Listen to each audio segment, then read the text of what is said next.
Hello, Namaskar. Welcome to Anything But Famous, the podcast that goes beyond the fame and fortune to explore the personal journeys of successful individuals.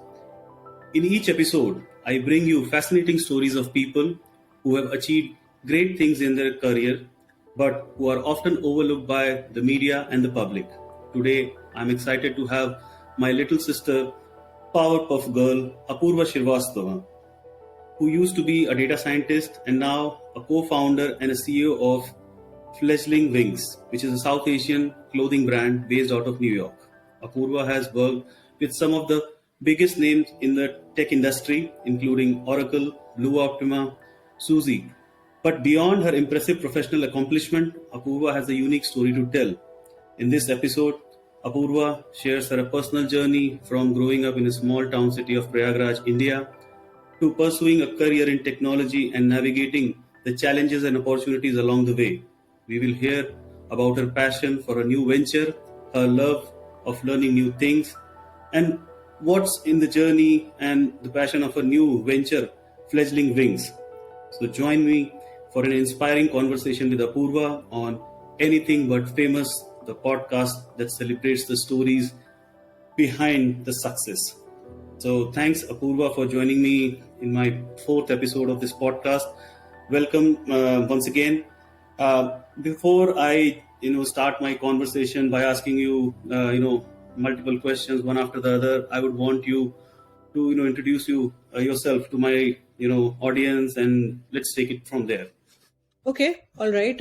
Thank you so much, Bhaiya. And that's what we call in India to Big Brother. So, okay, so let me thank you so much for having me on the podcast. I'm really excited. And The pleasure is all mine. So let me talk about a little bit about me, right? So as you mentioned, I have spent 20 years of my life in Prayagraj, which is Allahabad, previously called. And beyond that, I started working in Mumbai in Oracle Financial. So since when I started working itself, my curiosity for business was there.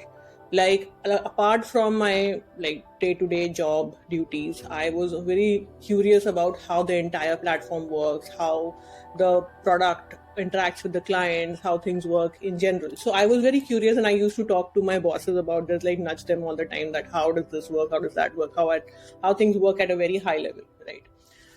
So then when I decided to do my master's in the US, I basically picked up business analytics as a course because it would gel the business portion of things along with my coding skills as well. So that is why I jumped into that field. And Data science. Yeah, in data science, yes. And then I picked up a job as a consultant in Blue Optima. So there I actually got to interact with the C-suite level folks of major banks. And that was a really good learning experience for me, from the business perspective, as well as the coding pieces of it as well, like understanding the entire business and then how you would implement something out of it. After Blue Optima, I picked up a job in market research. And that company was a really good learning experience as well, in terms of I understood how the major firms try to understand what the audience is thinking. How do you research about the audience? So that was another learning, a good milestone for me. And that was the point when pandemic hit, and then we had this idea of Fledgling Wings, this venture, and that's when we jumped into. That's an interesting name. And before you move forward with your story, I would want to know how do you come to know? I mean, how do you come to decide this name? I mean, because I had to Google what the meaning of this name is. And to be honest, I mean, I'm not Shakespeare in English, but I fairly understand English, and I have fair bit of vocabulary under my kitty. But I mean, the name is quite unique, and I must say that it got me curious that what exactly it means. So how did you come and how did you decide to this name? So, as you said, right, it's a very interesting name. I wanted something which meant like something, not something which is just a random name that would come up, right, or pop up in your head.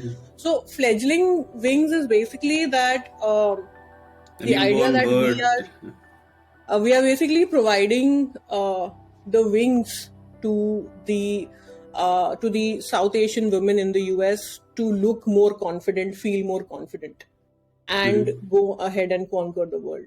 So that was the idea behind Fledgling Wings. Like learning, you are learning, and we are helping you provide those wings to, feel confident about yourself. So that was That's the great. idea. Yeah, a lot of times people ask me that. What is It's a that? catchy name. I mean, I must say, I mean, it's a catchy name. So I keep my fingers crossed and hope it grows like Nike or maybe CK or Tommy, etc. So I mean, good luck to you. Yes. No, I mean, I am really impressed by the name, by the way. Anyways, so let's move on from what you have said so far. And before we jump into what the venture is all about, how did you go about it and all that stuff, I'll just take you a little back in the past, and I would ask you a couple of questions regarding. You have worked in India with multiple organizations, and the culture, how Indian culture works, the work culture and all.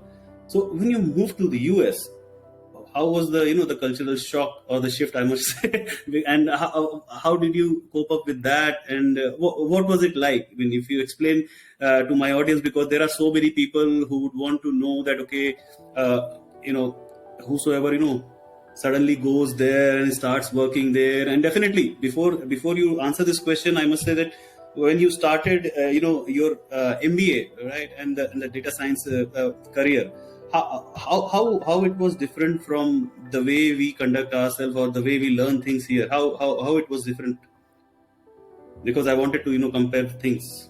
So the thing is that back in India, I worked in a bigger corporation like Oracle, which has a lot more structure, and they have their things sorted out. The process is already sorted out. So you know that, okay, this is your job, this is your job duties, and you have a manager, you have your peers, and this is what you have to do. I was focused on one functionality from the entire product per se, and that product was like a huge Oracle banking platform is where I was working on, right?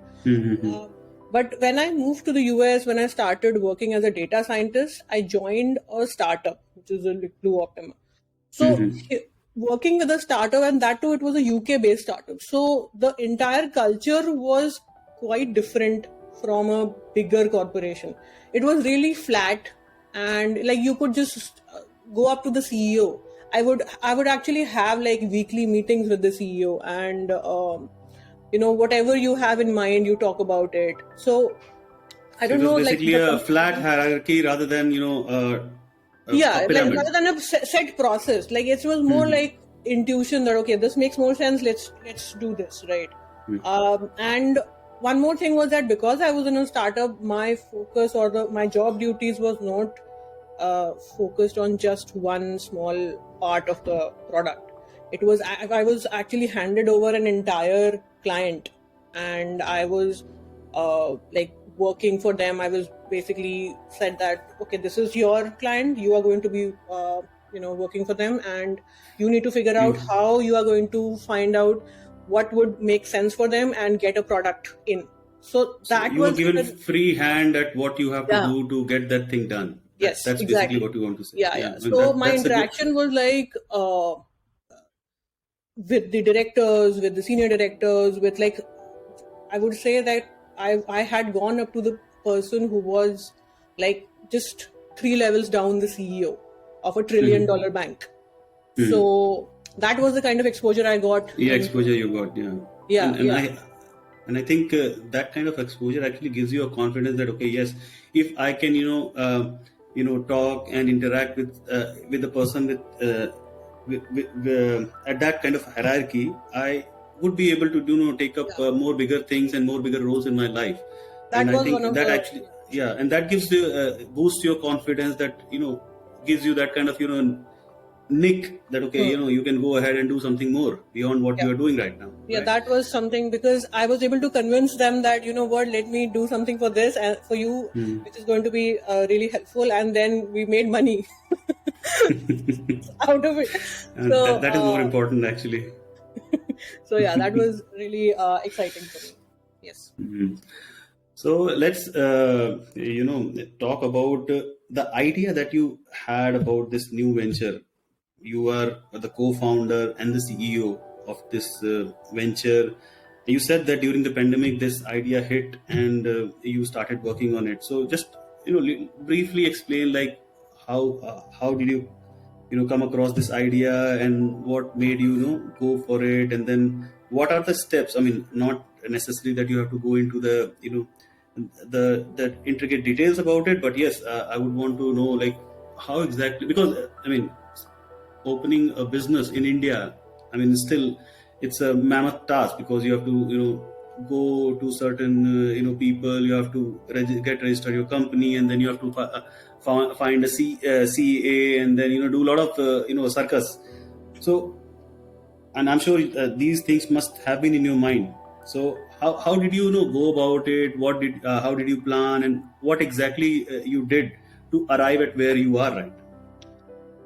So, so let me start from the top, right? During the pandemic, basically, when the pandemic hit, especially India-US travel was impacted.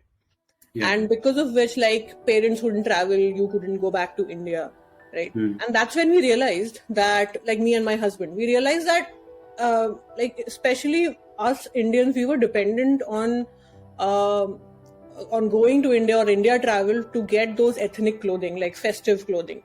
Or And Patel Brothers.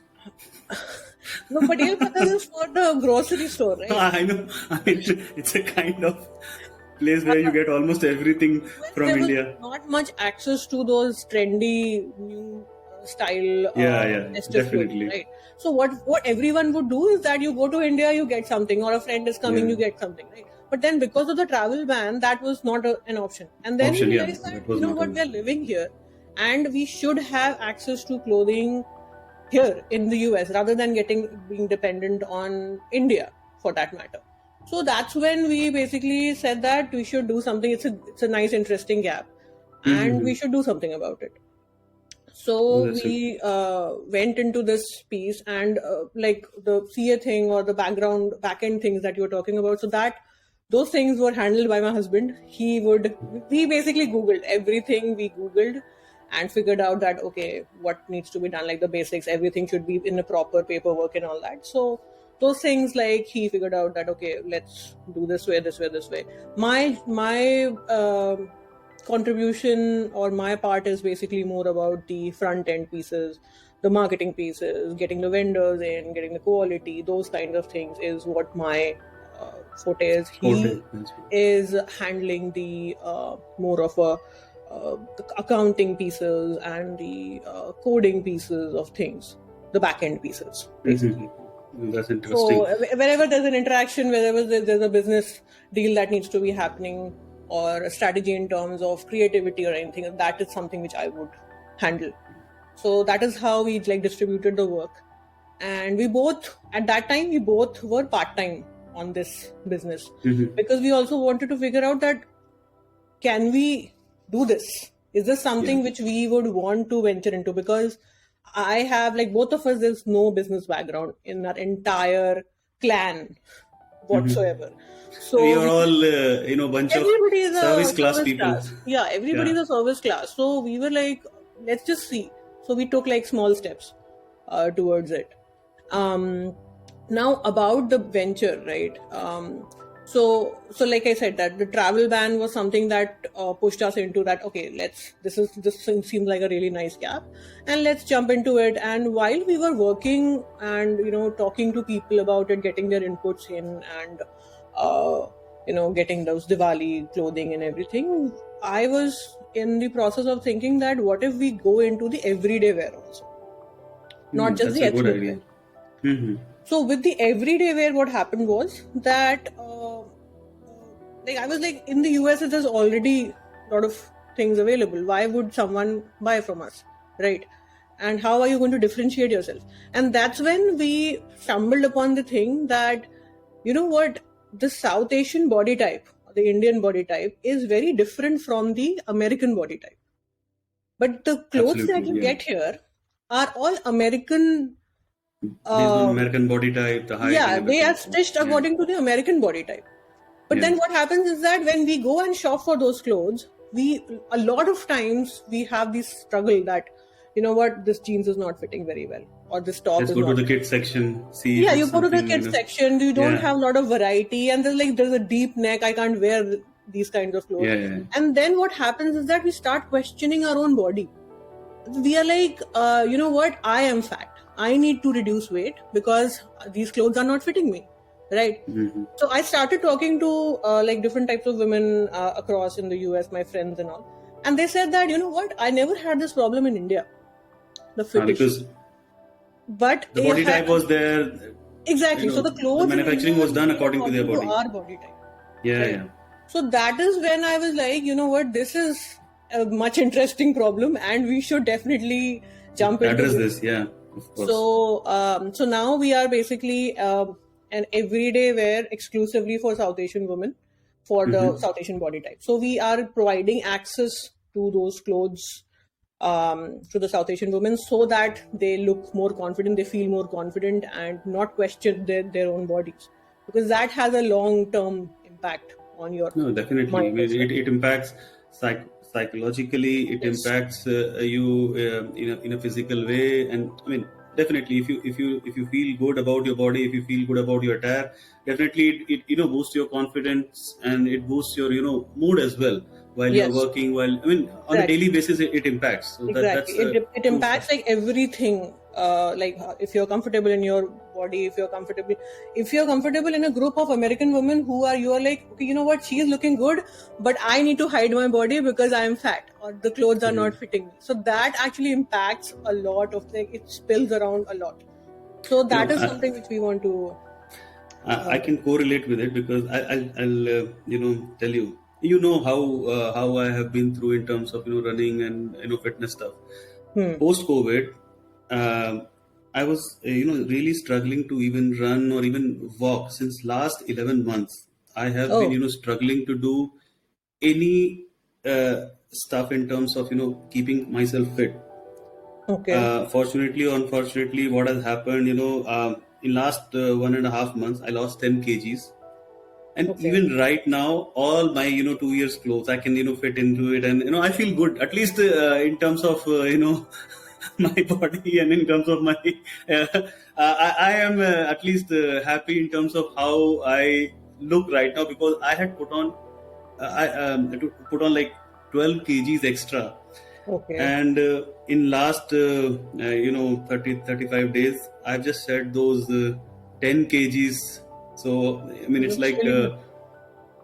and now I'm kind of coming back into my routine and doing so. I can very well relate because I'm a kind of person who would not go to a store and buy a bigger size denim or maybe a shirt. Rather than I would work out and reduce my body to fit into my older clothes. So that's how I am. So I can very well correlate to what the problem you're trying to solve. It's not about Right. somebody is fat or Yeah, it's not about that someone is fat or not. It's about the body shape itself. That, you know what, yes, yes, this yes. is our structure. Like 350 million people, women look like this, and then we question ourselves that, you know what, I am fat, but that's not true. It's the body shape, and we need to like understand that and get the right clothes for those people. So, how do you procure your material? I mean, is it coming from India, or you are getting it stitched in India, or you are just getting it done What there? we are How is it? doing is that we are curating, like we are a marketplace where we get brands from India to sell Ah, here. that's interesting. Okay, no, that's it. So, That's good. so basically we go through like a very rigorous process of selecting the brands in terms of the trends, so that those kind of designs and material and patterns would look good in the US. So that kind of like filter is always there, and then the quality filter is there, logistics filter is there. That are they like big enough that they're going to be able to handle such international exports and all that. So those things are something which we do. But yeah, we are majorly a marketplace where we curate like different brands from India. Just hold your thought before we continue. I would want to add to for my listeners that see this podcast is also becoming a platform or a kind of a marketplace for those who want to sell their products, and especially for you who want to bring more people on board on your platform. So guys, please connect with Apoorva and so see. Absolutely. So yeah, I mean, it's just a thought that crawled into my mind. I thought maybe I should say it here. So, Absolutely. anyways, Sales pitch. yeah. So, I mean, how's it going so far? I mean, how's been the response? How are people excited about it? And I mean, you tell us, like, what's the response, because you are there. I mean, on the most popular city on the planet, which is New York City. You are operating from there.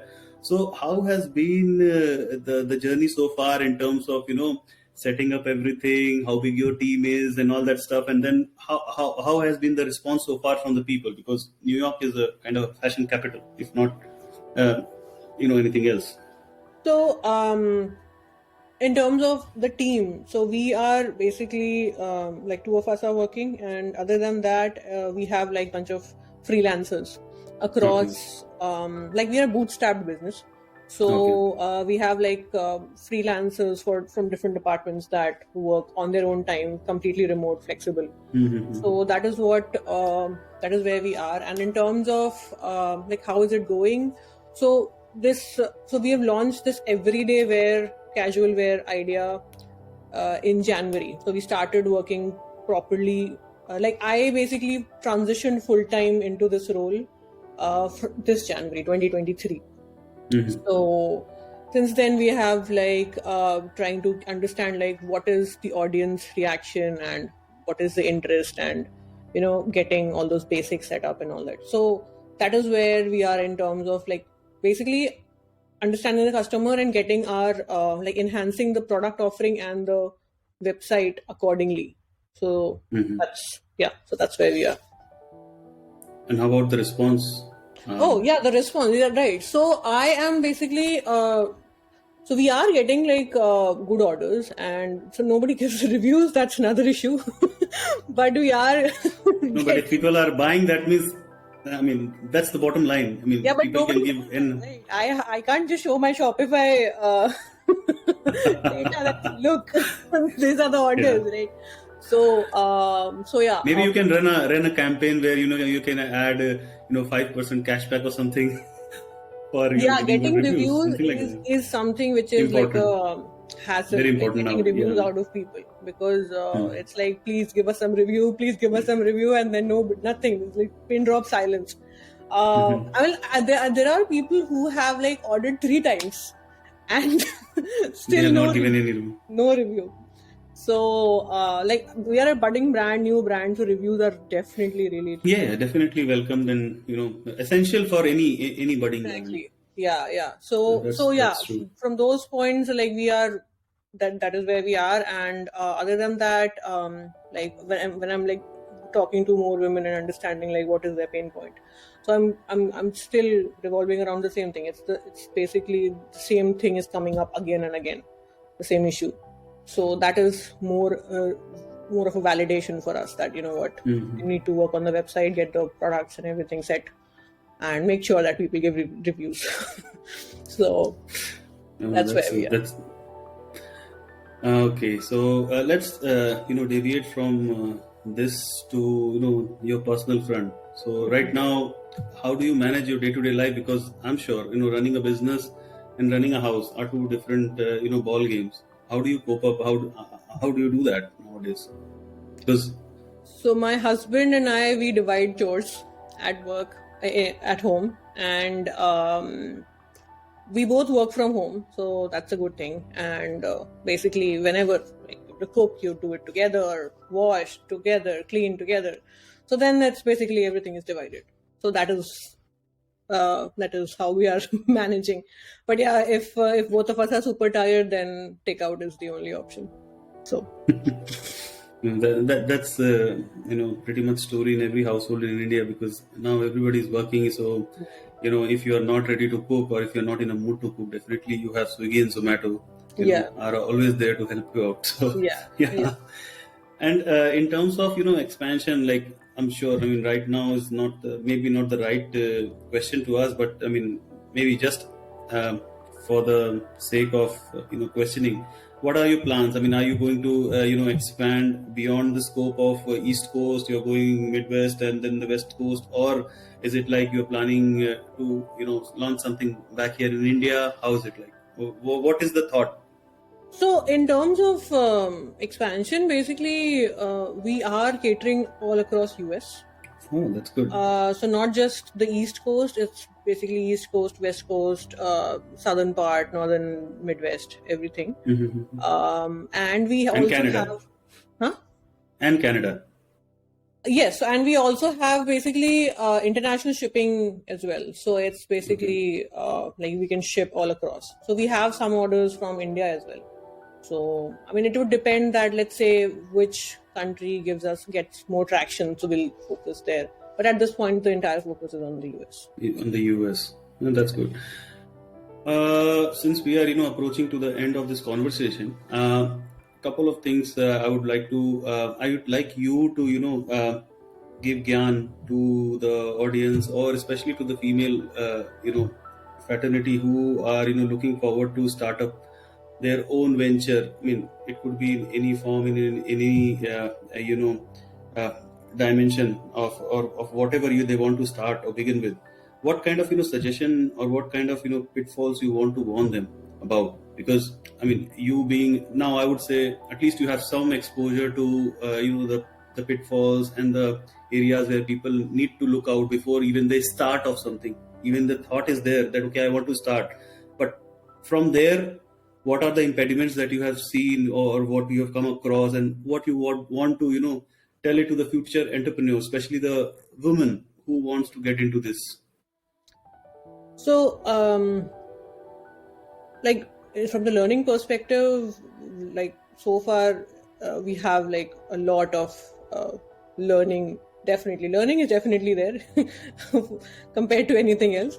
But like I would basically like say that if you're thinking of going into a startup or your own venture, it's very important that you have a good support system, be it friends, your partner, family, anything or anybody, so that there are like, it's like a sine curve every day. It's like your mood is going to go like from really ecstatic to really bad really quickly. Low, Yeah, really quickly, and you need like somebody to support one you at incident that. can actually trigger the pain point, or the the good mood.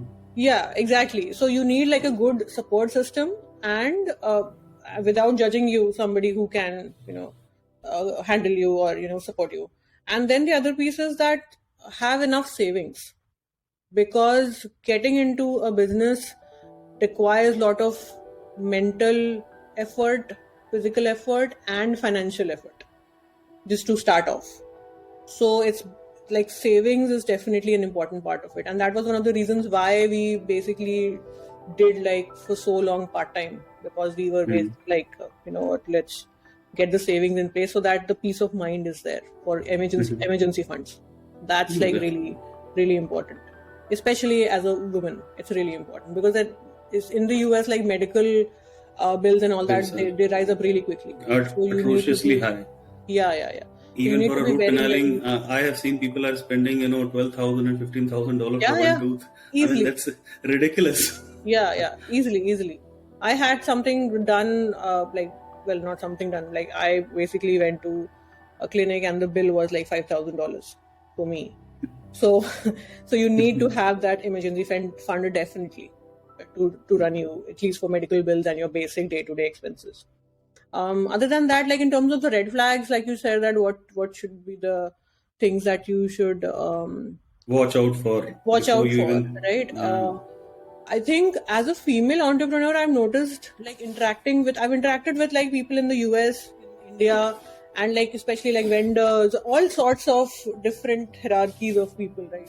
And what I noticed was that, especially if somebody who is really older to you and is a male is going to treat you very differently than somebody who is of your age and a female or a male in general, right? Because if there's a senior person in age in India, especially, I don't know, in the US, I haven't actually interacted with anyone, but they would think that, you know what, you are a kid. Whatever I am telling you is the right thing, you listen to me. बेटा ऐसे नहीं होता, ऐसे करना होता है. Yeah, you are wrong and whatever is the case.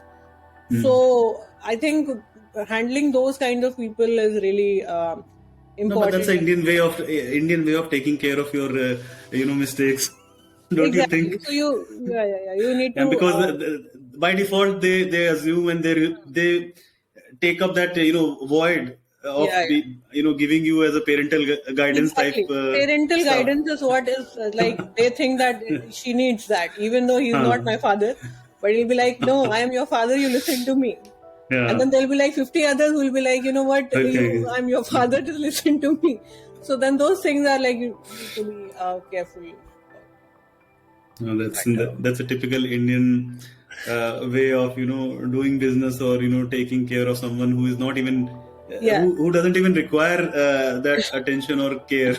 You don't even know the person, but still. Exactly. Yeah. But still, they'll be more than happy to give their unsolicited advice. Exactly. So yeah, the focus and the goal is really important. That, you know what, you're not my father.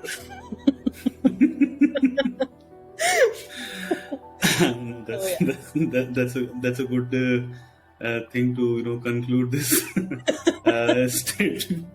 statement of yours. But I mean, anything that you want to share, because we are just on top of the half an hour slot that we have decided.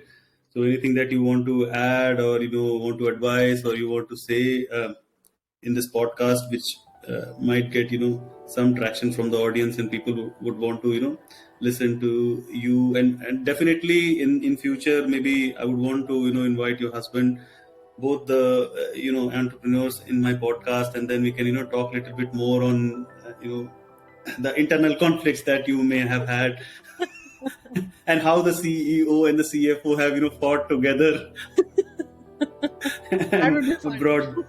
That would be fun. That's why I was just thinking through it, that we must do another round of this conversation with him and see what he has to say in this entire venture. So anything that you want to conclude with? I think this was really interesting and fun podcast to be in. I'm really glad that you invited me. And other than that, I mean, yeah, the concept is really good, full-fledgling wings, and guys, check it out. Try it once and let me know if there are any inputs or any feedback, because I'm open to it right now. That is what I'm asking everyone. Check out the website and fledglingwings.com. Check out the website and tell me that if you think that, oh, you know what, fix this. I don't like this. I'm all game for it. So with this, probably we can end the conversation. But before that, I must say that we should be talking more, because I think it has been what? How many years that we spoken? It's been really long time. It's like 6 or 7 years. In Bangalore last. Yeah. So last time when you were in Bangalore. Yes. We spoke. You were at my house, and then now today we are talking for like continuous 30 minutes. So I think we should interact more. And next time when we'll have this kind of conversation, we'll have your better half with you. Yes, let's see absolutely. How it goes. And I hope everyone enjoyed this conversation like I did while talking to you. Definitely, if people have some comments or comments, please try to put it under the comment section, or maybe if you want to connect with Apoorva, she's available on LinkedIn, and I'll put some social media links of her and her brand in the comment section or in the description section of this podcast. So thanks, Apoorva, for joining me, and it was lovely talking to you after a gap of almost like 6 years now. So we must stop this long gaps, and we should speak more often. Unfortunately, I was there in US last year, but I couldn't speak to you because it was a very tied up Never mind. overall journey. So anyways, I mean, that's the past. So let's see, very soon probably we'll meet again. Yeah. And this time we'll meet in maybe New York or New Jersey. Yeah, absolutely. Right. So thanks a lot. Thanks everyone for joining my podcast, and thanks Apoorva once again. Thank you. So yeah, one second.